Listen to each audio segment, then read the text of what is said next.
great uncertainty in times of conflict from Europe to the Middle East, which pose... Behind a sealed palace door, with no cameras, no procession, and no hint of ceremony, King Charles made a decision that sent a chill through the heart of the monarchy before the country even knew his pen had touched the paper. It was not a declaration of war, and it was not a farewell. It was something quieter, and in many ways far more devastating. Because when a reigning monarch chooses to redraw the balance of power inside his own household, the consequences do not remain private for long. And on that morning, the woman most affected by it was not a minister, not an advisor, and not even the heir. It was Queen Camilla. Britain expected the palace to continue as it always had, careful in tone, disciplined in image, and protective of appearances. Instead, what began as an internal adjustment became the kind of development that leaves courtiers whispering in corridors, senior staff studying protocol books late into the night, and loyal supporters wondering whether a line had finally been crossed. Before we go deeper into what this really means for the royal family, make sure to subscribe so you do not miss a single update. Because this was not just a palace change, it was a signal, and the people inside those walls understood that immediately. The document itself was not long. That mattered because royal decisions with the greatest emotional force are often written in the fewest words. There was no dramatic title, no flourish of language, and no public statement attached to it in the beginning. Yet the effect was unmistakable. The king had approved a restructuring of ceremonial representation, patronage oversight, and internal household authority that significantly narrowed the operational space Camilla had been expected to occupy in the years ahead. In simpler terms, her future role had not been erased, but it had been quietly reduced. This was not about affection. It was about control. It was not about personal rejection. It was about succession, stability, and the shape of the crown after a long season of strain. That mattered because in royal life, role is identity. To remove duties is not merely to lighten a burden. Sometimes it is to redefine a person entirely. And according to those closest to the inner workings of the household, Camilla understood that before anyone had to say it aloud. When the papers were first brought into the private sitting room, she is said to have assumed they were part of an ordinary review. The palace is built on reviews, revisions, memoranda, and endless paper trails. A royal household is not just a family residence. It is an institution, almost a living machine, held together by rank, habit, precedence, and carefully managed symbolism. Camilla had seen enough internal notes over the years to know the language, but as she read further, the silence changed. Not because the words were explosive, the truth was more painful. The words were final. She reportedly did not interrupt him at first. That alone told the room how serious it was. Camilla had never been known for theatrical displays in private. Those who worked around her often described her as direct, practical, and emotionally guarded. But on that morning, the stillness was more revealing than anger. No one raised their voice, but the atmosphere hardened. She looked down at the pages once more, then back at the king, as if waiting for him to explain what could not be explained by paper alone. Why now? Why this way? Why her? Charles, according to the mood conveyed afterward by palace insiders, did not begin with defense. He began with duty. That was the word. Duty. It is one of the oldest words in the royal vocabulary, and one of the cruelest when used at the wrong moment. He is believed to have told her that the monarchy had entered a phase where clarity mattered more than comfort, where continuity mattered more than assumption, and where the public face of the institution had to reflect the future as much as the present. He had expected pain. He had not expected the look on her face when she understood what that meant. Because what he was really saying was this: the palace would no longer allow her role to expand by custom, by momentum, or by the gentle drift of habit. Her title remained. Her dignity remained. Her place beside him remained. Yet the practical map of influence around the sovereign was being redrawn. Certain appearances would be reassigned. Several strategic patronages would be transferred into different channels. Internal consultation structures would narrow. Future ceremonial precedents would be interpreted more tightly. It was all so polite on paper, and so merciless in effect. The country would later see only fragments of the story. Inside the family, the truth was far more painful, Because this decision did not fall out of a clear sky. It had a history.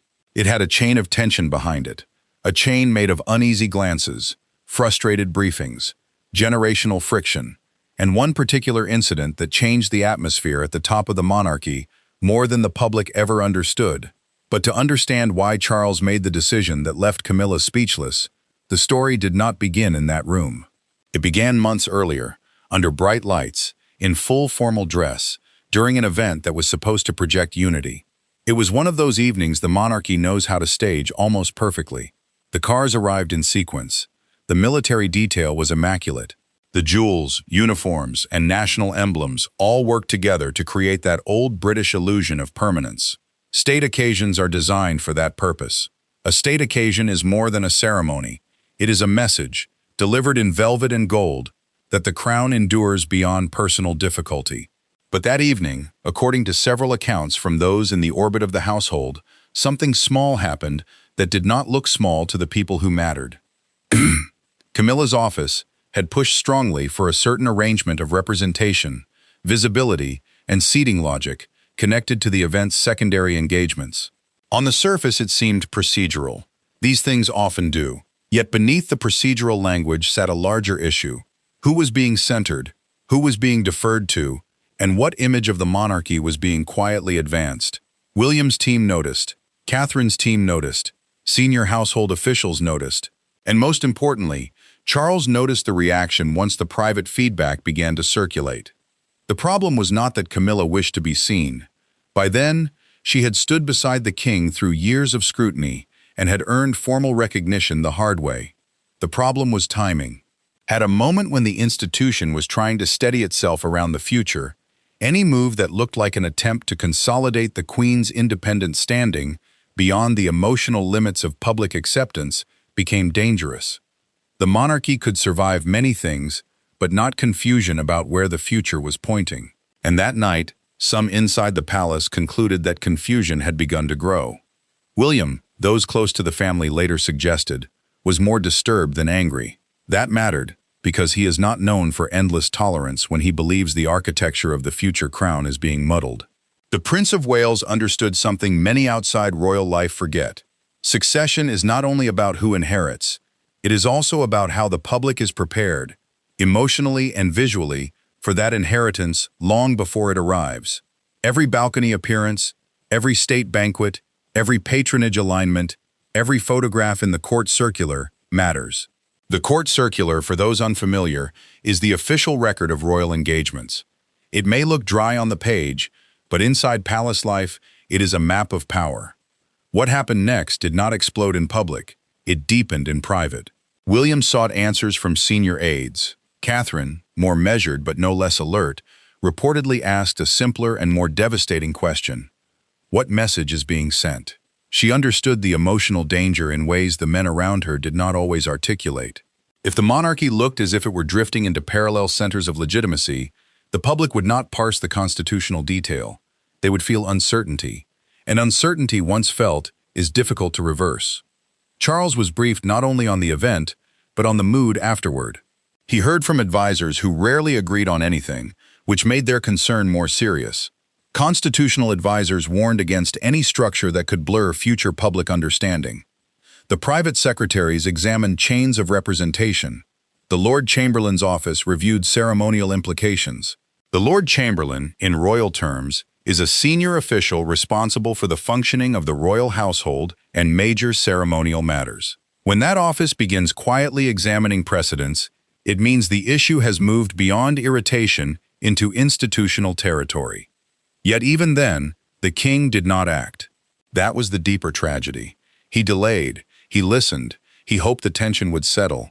He had spent a lifetime in the difficult space between private feeling and public expectation, and perhaps more than anyone in that palace, he knew the price of humiliation inflicted in the name of order. He did not want Camilla cut down. He did not want the palace to look as if it were punishing the woman who had stood beside him through years of personal and public upheaval. So he waited, and in waiting, he allowed the pressure to build. There were further moments, smaller ones, but each one added weight. A patronage question that should have been simple became contested. A planned sequence of appearances was reviewed and revised with unusual urgency. Staff from separate households stopped using soft language and began speaking in institutional terms. That is always a warning sign. When emotion is translated into procedure inside a palace, it means someone has decided the disagreement is too important to leave informal. The silence deepened. Meetings grew shorter. Notes became more precise. And the king, caught at the center of it all, was forced to confront a truth he had resisted. He could not allow affection to become ambiguity. Not now. Not with the future of the reign under constant interpretation. Not with William and Catherine increasingly seen by the public as the emotional center of continuity. Not with every movement of the senior royals being read as preparation for the next chapter, whether anyone wished to admit it or not. A monarchy survives by symbol, but it is protected by structure. And the structure, Charles was told, needed tightening. The most difficult conversation came before the document was ever drafted. It took place in private, without a wide circle, without staff hovering nearby, and without the comforting formality of a scheduled review. It was, by all indications, a family conversation first, and an institutional conversation second. Yet those are often the most brutal kind, because no one can hide behind paperwork forever. William is believed to have spoken with restraint, but not softness. He did not accuse, he laid out concern. He reportedly said that the monarchy was entering a dangerous period in which every sign of internal imbalance would be magnified outside the palace walls. He is said to have argued that kindness could not be confused with drift, and that drift was precisely what had begun to alarm those tasked with protecting the long-term credibility of the crown. He had expected concern. He had not expected how deeply those words would land with his father. Charles, in that conversation, was placed in a position he had dreaded for years, choosing not between people, but between interpretations of duty. On one side stood the woman who had shared the bruising road to his reign. On the other stood the son, who represented the monarchy's future and the institutional logic that could not be ignored. This was not father against son in the crude sense. It was present reign against future reign. It was gratitude against clarity. It was love against design. Catherine's role in that period was, according to those who observed the changing tone, quieter but hugely important. She did not need to demand anything. Her value to the monarchy had long since made demands unnecessary. She symbolized steadiness, patience, and the unforced dignity the institution treasures, because it cannot manufacture it. Yet her very presence sharpened the contrast the palace was struggling to manage. The future queen had become, in the eyes of many, the emotional anchor of the next era. That mattered because any competing visual or ceremonial center became harder to justify. Camilla saw some of this. She was not naive. She had spent too many years around royal life not to understand how power actually moved. It does not always move through speeches. Often it moves through absences, reassigned tasks, delayed approvals, and shifts in who is consulted first. Those signs began to gather around her. What perhaps wounded her most was not that the institution had concerns. It was that the institution was beginning to codify them. The decision was not born that morning. It was built over memoranda, quiet consultations, and at least one especially difficult review of future ceremonial planning. Ceremonial planning may sound decorative to outsiders, but within a monarchy, it is constitutional theater. It shows the nation who matters, in what order, and with what implied future. During that review, advisors reportedly returned again and again to the same central question: how should the Queen's role be defined in a reign increasingly overshadowed by succession consciousness? Succession consciousness is the public and institutional habit of thinking constantly about what comes next, even while the current sovereign remains on the throne. That question was brutal because it had no painless answer. To leave things vague would invite confusion. To define them clearly would invite hurt. But the palace had reached the point where avoiding the answer had become its own kind of answer. And the answer, once finally chosen, was unmistakable. Camilla would remain honored, visible, and protected as the king's consort. But the machinery that might have allowed her public role to expand in ways that touched the symbolic center of continuity would be checked, bounded, and in some areas transferred elsewhere. This included changes that sounded technical but carried emotional force. Oversight of selected charitable pathways would be redirected. Representation at certain constitutional adjacent events would follow a stricter hierarchy. Future planning documents would formalize the role of the Wales household in areas once handled more flexibly. Internal briefing lines would be shortened. Separate influence would be softened. In another family, such changes might have looked administrative. In this family, they looked like judgment.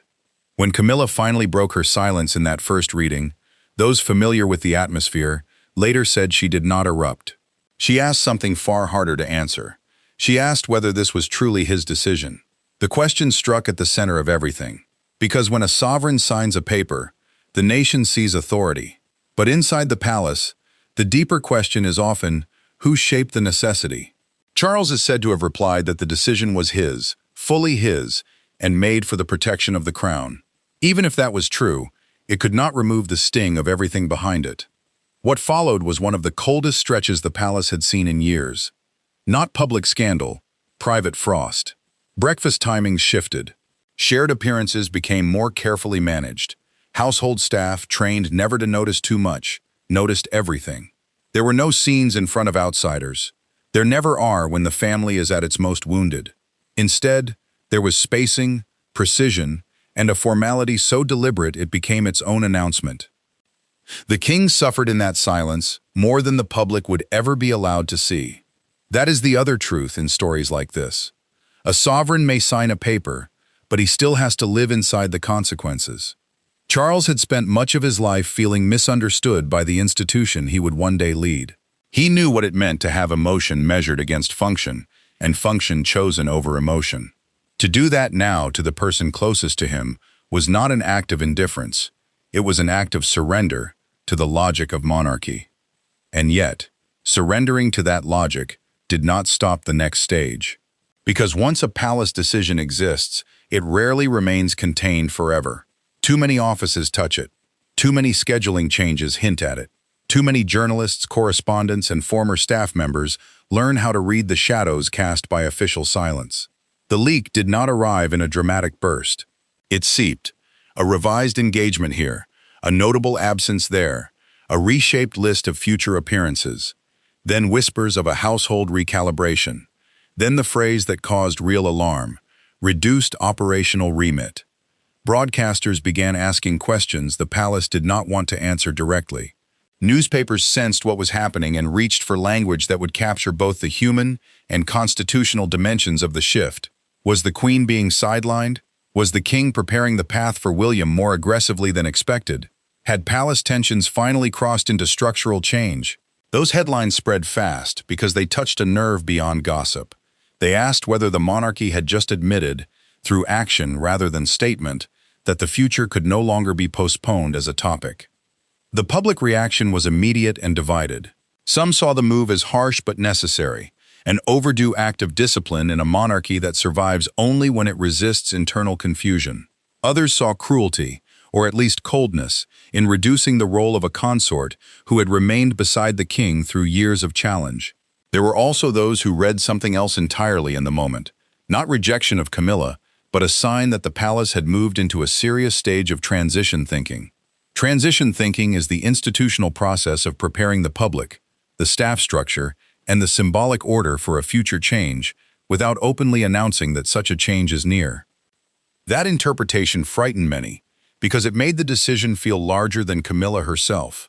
If Charles was tightening ceremonial logic, consolidating future pathways, and limiting ambiguity around the next generation, then what exactly was he preparing for? The monarchy is rarely more powerful than when it says little, but it is also rarely more destabilizing. Silence invites imagination, and in Britain, imagination around the crown always rushes toward one central question: what happens next? Inside the palace, the leak triggered another round of pain. Camilla was no longer dealing only with a private decision. She was dealing with a public reading of her diminished space. That is not the same thing. A private reduction can still preserve dignity through containment. A public one exposes the wound. Every commentator using the language of restriction, demotion, or narrowing role was not merely describing a structural shift. They were pressing on something intimate. There was another private conversation after the leak, and by then the emotional terms had changed. The first confrontation had been about decision. The second was about meaning. Camilla, according to those who understood the tone, if not every exact word, wanted to know whether she was being managed for convenience or set aside for legacy. It was a devastating distinction. One suggests practical necessity. The other suggests historical editing. Charles reportedly insisted that this was not about erasing her place, only defining it. But words like define, at a moment like that, can feel like beautifully dressed knives. He told her, as the account goes, that the monarchy had to choose preparation over denial. That phrase stayed with people, because it captured the real moral center of the crisis. Preparation over denial. In other words, the institution could no longer pretend that public trust, generational transition, and ceremonial clarity would somehow arrange themselves if everyone simply kept smiling on balconies. The future was already pressing against the walls of the present. The palace had only decided to stop pretending otherwise. Camilla is believed to have answered with a quieter truth. She had not asked to become the problem. That line, whether spoken exactly in those words or not, reflected the emotional tragedy of the moment. Because in many ways she was right. She had not created the monarchy's sensitivity around succession. She had not invented public comparison between present and future. She had not designed the cruel mathematics by which affection becomes politically difficult when the institution starts thinking in generational terms. And yet, she was the one required to absorb the adjustment. As the days passed, the palace moved into enforcement mode. That is the least visible but most decisive phase of any royal change. Diaries are rewritten, invitations are reframed, seating plans shift. Staff chains are clarified, briefings become less interpretive and more exact. The official household, meaning the administrative and ceremonial body that supports the sovereign and senior royals, is built for this kind of transition. Once activated, it can make even painful change look orderly. That was precisely what happened. A slower hand touched the public calendar, but the direction was unmistakable. Some of Camilla's longtime supporters hoped the king would soften, delay, or reverse parts of the new arrangement. But by then, the deeper danger had already been identified. Reversal would not look merciful, it would look weak. And weakness, in a monarchy under constant scrutiny, can wound more deeply than severity. Charles understood that. For perhaps the first time in this entire episode, he chose not the emotionally easier path, but the institutionally irreversible one. William, for his part, is said to have remained publicly distant from the specifics. That was wise. The heir cannot look like the architect of a consort's reduction without courting charges of ambition. Yet those within palace circles understood that the decision aligned closely with the future-oriented clarity his camp had sought. He did not need to celebrate it. He only needed the machinery to stabilize after it. Catherine, again, became important in silence. She did what she has often done best in moments of turbulence. She gave the country an image of composure that absorbed shock without feeding it. There is something almost cruel about how monarchies survive. They endure not by avoiding pain, but by arranging pain into continuity. A family hurts, and the institution turns that hurt into sequence, rank, and visible calm. That is why this episode mattered so much. It was not merely about Camilla's standing. It was about whether the House of Windsor had decided that emotional delicacy could no longer delay structural truth. And once that threshold is crossed, a reign changes, even if the crown itself remains on the same head. The most striking image came not from the document, not from the leak, and not from the whispered anger of private rooms. It came days later, at a public appearance where everyone expected signs of fracture and instead saw something far more complicated. Charles and Camilla arrived together. There was no obvious coldness for cameras to feast on, no dramatic separation, no visible protest. Yet those who watch royal body language for a living noticed the difference at once. The warmth was present, but contained. The unity was visible, but formal. It was not the effortless companionship the public had become used to reading between them. It was duty, carefully performed.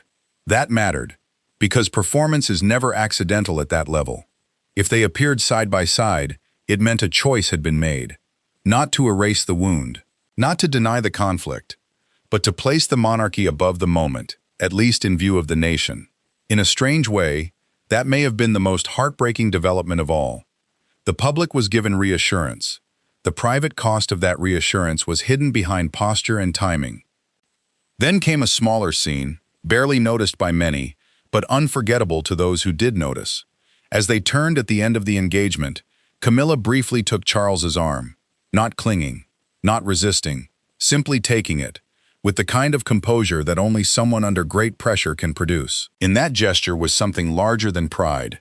It looked like acknowledgement, perhaps not acceptance in the full emotional sense, but acknowledgement that the form of things had changed and that public dignity would be maintained, whatever private sorrow remained.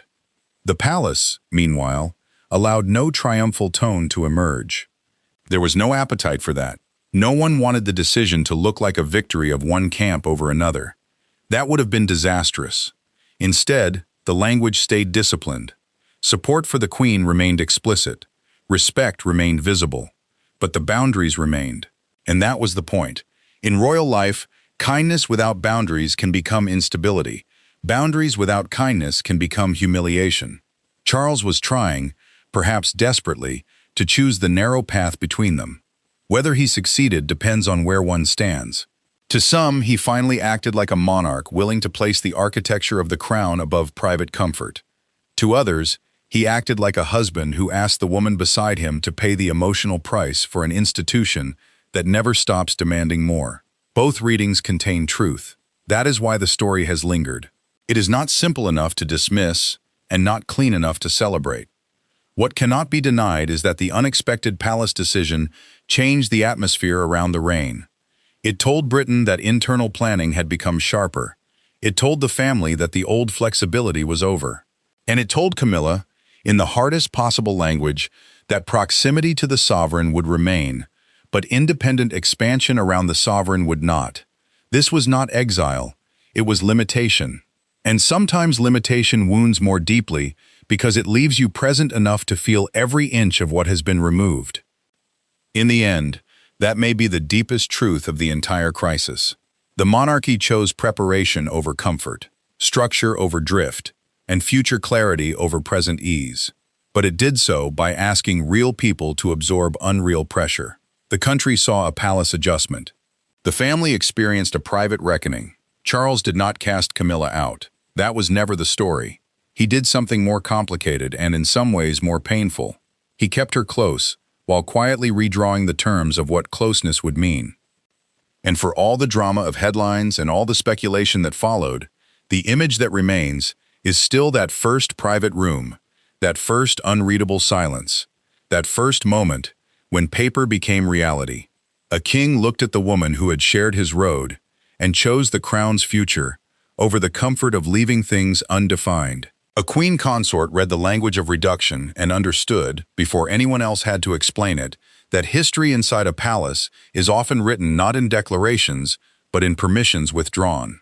The family remained standing, the institution remained intact, the public face of duty continued. Yet something irreversible had passed between them. Not hatred, not collapse, something sadder than that. Recognition.